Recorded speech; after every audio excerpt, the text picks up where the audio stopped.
back in 1985, I was living in Honolulu with my late ex-husband, and we'd just moved in together. One evening, we decided to watch a movie at the old Waiʻalae Drive-In Theatre, a popular spot in town. About halfway through the film, I realized I needed to use the restroom. When I entered the dimly lit bathroom, I noticed a woman standing eerily still, facing the paper towel dispenser. She was in her 20s or 30s, dressed in a white, sleeveless cotton dress that seemed out of place, like something from another time. Her long black hair was messy, and she stood motionless, her arms at her sides, staring blankly ahead. Something about her didn't feel right. A shiver ran down my spine, but I told myself it was nothing. I proceeded to use the restroom, trying to ignore the strange feeling crawling up my neck. I didn't hear any sounds, no footsteps, no movement, so I assumed she'd left by the time I finished.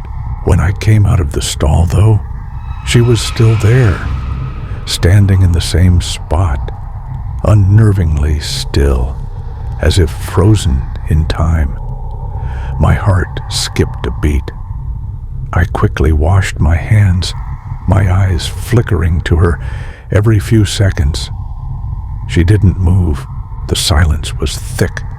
I tried to shake off the unease, but it was impossible. Trying to be polite, I asked, "Excuse me, are you okay?" The woman slowly turned toward me, and that's when I saw it. Her face. There was nothing there. No eyes, no mouth, no nose. Just smooth, empty skin, like a blank canvas. She was faceless. I froze, terror gripping me as the room seemed to close in. Without a thought, I ran out, my scream echoing through the parking lot. I got back to the car, breathless, my voice shaking. "There's a lady with no face in the bathroom, a ghost." My date, trying to laugh it off, said, "Come on, you must be imagining things." But I was adamant. "No, I'm serious, she had no face." I turned around to glance out of the back window, and there she was. The faceless woman stood not far from the car, her form outlined by the dim lights of the drive-in.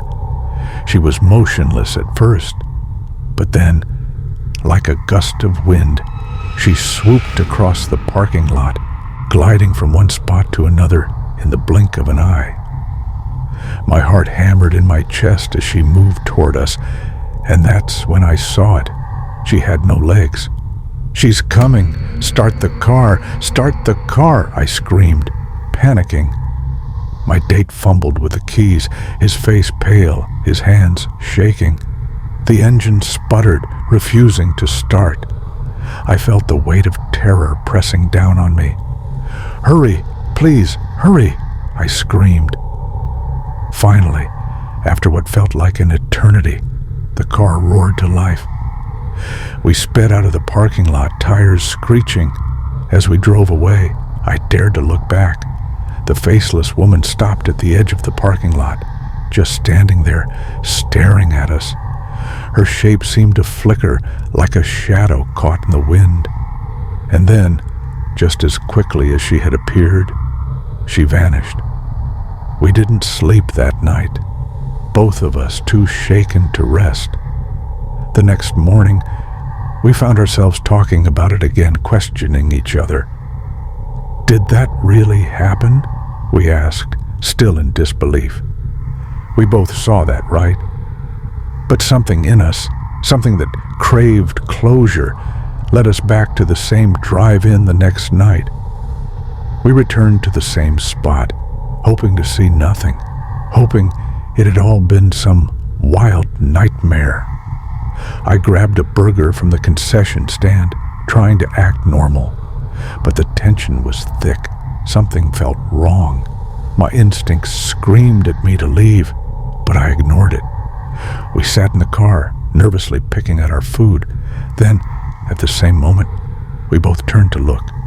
There she was again, The faceless woman. She glided silently across the parking lot like a wisp of smoke. Her form was as eerie as before. No face, no legs, no life. She stopped and faced the back of our car. And then, slowly, she started moving closer.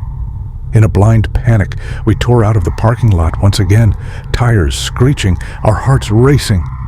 But when I glanced back, I saw the same sight, the faceless woman standing at the threshold of the parking lot, watching us leave. She didn't follow. She just watched. After that night, we never went back. We couldn't.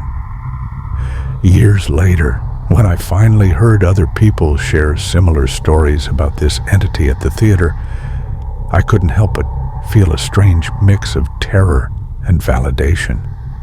We weren't the only ones who'd encountered her, but what always haunted me the most was the feeling I got from her. Despite the fear she invoked, there was something more, something lonely, as if she needed help, or perhaps she just wanted to be seen.